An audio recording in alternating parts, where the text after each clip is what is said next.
Ah.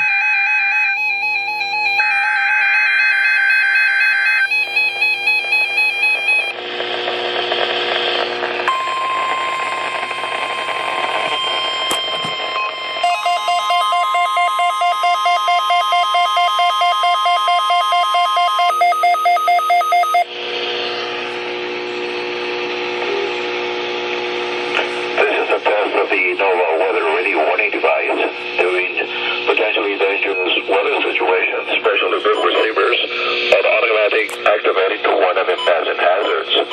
The National Weather Service in Brownsville conducts this test of the receivers every Wednesday between the hours of 11 a.m. and noon. When there is a threat for severe weather in the area on Wednesday, the test is postponed to the first available good weather day. Reception of this broadcast and the warning variation only noticeable at greater distances from the transmitter will occur, even though your receiver is in good working order. This concludes this test of the NOVA weather radio warning device.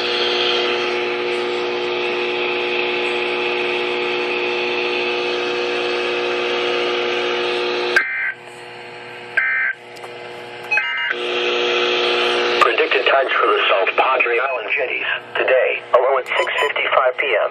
There it goes. Required weekly test.